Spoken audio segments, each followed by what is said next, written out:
Police अधीक्षक सोमनाथ घारगे यांची बदली व मुमक्का सुदर्शन यांची नियुक्ती ही बातमी म्हणजे प्रशासकीय बदली नाही, तर त्यामागे अनेक घडामोडी आहेत.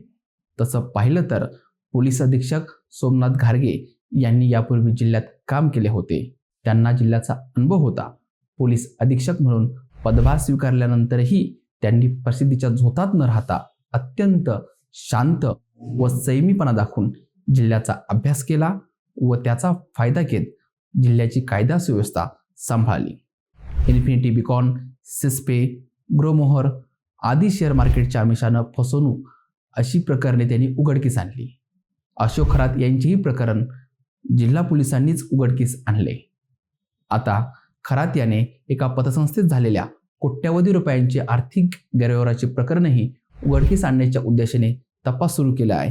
हे प्रकरणही उघडकीस आणण्यामध्ये पोलीस अधीक्षक घारगे यांची भूमिका महत्त्वाची आहे. अहिल्यानगर हा इतका साधा व सरळ जिल्हा नाही. कितीही काम केले तरी कमी पडते. त्यामुळे जो अधिकारी प्रसिद्धी व वैयक्तिक हितसंबंध जोपासण्यापेक्षा पोलिसिंग करण्यास प्राधान्य देतो, तोच अधिकारी अधिक प्रभावीपणे कार्यकाळ पूर्ण करतो. SP घारगे साहेब पहिल्यांदा चर्चेत आले ते म्हणजे बनावट कॉल सेंटर प्रकरणातून. हे कॉल सेंटर चालायचे नाशिक जिल्ह्यातील इगतपुरी भागात. CBIने अहिल्यानगर व नाशिक ग्रामीण येथील वरिष्ठ पोलीस अधिकाऱ्यांचा बनावट कॉल सेंटर चालवणाऱ्या व्यक्तींशी थेट संबंध असल्याचे निदर्शनास आणून दिले.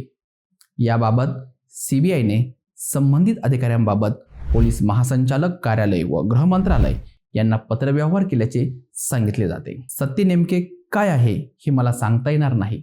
मात्र बनावट कॉल सेंटरमध्ये वरिष्ठ पोलीस अधिकाऱ्यांचा सहभाग असेल तर ही बाब अत्यंत धक्कादायक आणि गंभीर आहे.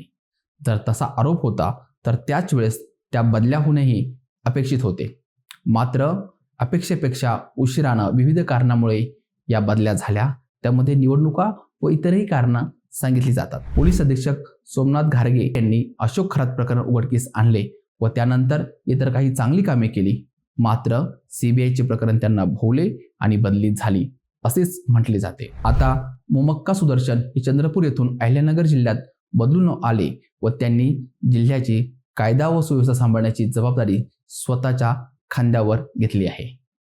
आता ते नेमके कशा पद्धतीने काम करतात याकडे सर्वांचे लक्ष लागले आहे. आता त्यांच्यासमोर नेमकी काय आव्हान आहे याचा आज आपण पंचनामातील या भागातून थोडक्यात आढावा घेऊ. प्रशासकीय दांडगा अनुभव असणाऱ्या अधिकाऱ्यालाही हा जिल्हा समजायला किमान 1 वर्ष तरी लागते असे सांगितले जाते. कारण येथील जिल्ह्याची परिस्थिती पूर्णपणे वेगळी आहे. दक्षिणेतील तालुके हे पुणे व पश्चिम महाराष्ट्राशी कनेक्टेड आहेत. काही तालुके मराठवाड्याशी जोडलेले आहेत, काही उत्तर महाराष्ट्राशी जोडलेले आहेत, तर काही भाग हा थेट कोकणाशी जोडला गेला आहे. ही झाली भौगोलिक परिस्थिती. परंतु हे सांगण्याचं कारण म्हणजे पश्चिम महाराष्ट्र, मराठवाडा, उत्तर महाराष्ट्र व कोकण प्रत्येक ठिकाणची संस्कृती ही भिन्न आहे. तेथील संस्कृतीतील काही स्वभावगुण हे माणसाच्या स्वभावात येत असतात.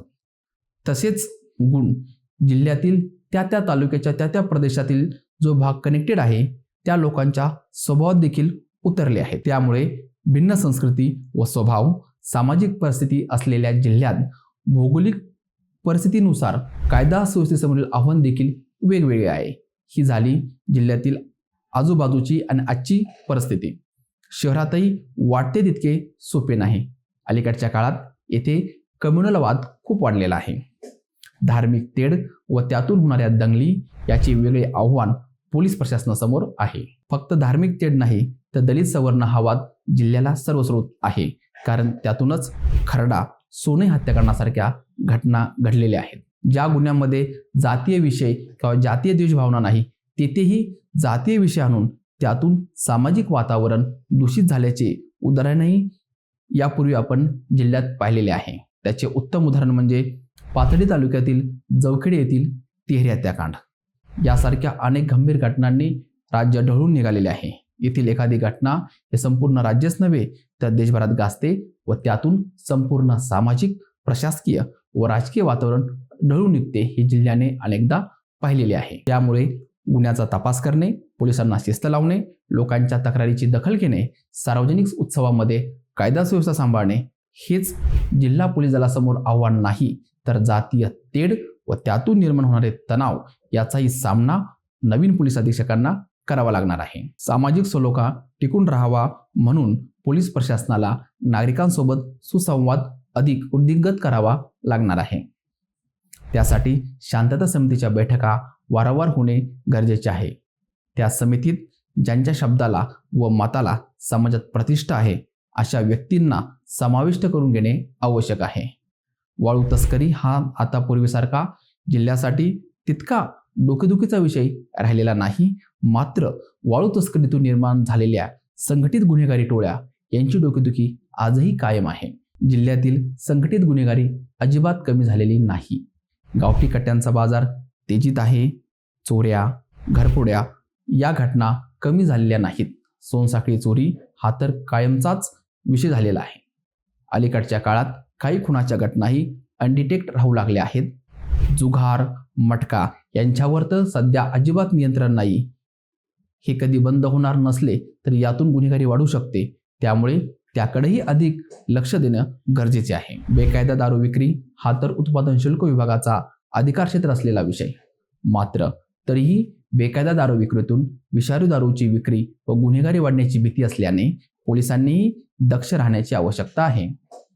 विषारी दारूची घटना ही पांगरमलपुरती व त्या घटनेपुरतीच मर्यादित नसून अजूनही जिल्ह्यामध्ये काही ठिकाणी अशा प्रकारची बनावट दारूची निर्मिती व विक्री होते असे बोलले जाते. जिल्हा पोलीस दलातील वरिष्ठांचा सगळ्यात महत्त्वाचा अनधिकृत इन्कम सोर्स म्हणजे बंदी असलेल्या गुटखा तस्करीचे रॅकेट. बंदी असलेली सुगंधी तंबाखू व गुटखा जिल्ह्यात मोठ्या प्रमाणावर विक्री केला जातो व त्याचे खूप मोठे रॅकेट आजही कार्यरत आहे. कायदा सुव्यवस्थेसमोरील सगळ्यात महत्त्वाची अडचण सध्या आहे ती म्हणजे राजकीय हस्तक्षेप.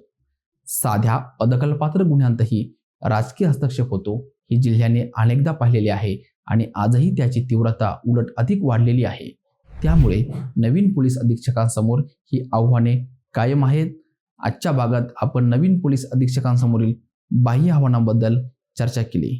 आता पुढच्या भागात चर्चा करणार आहोत पोलीस प्रशासनातील अंतर्गत प्रशासकीय अडचणी व आव्हाने यांच्यावर. धन्यवाद.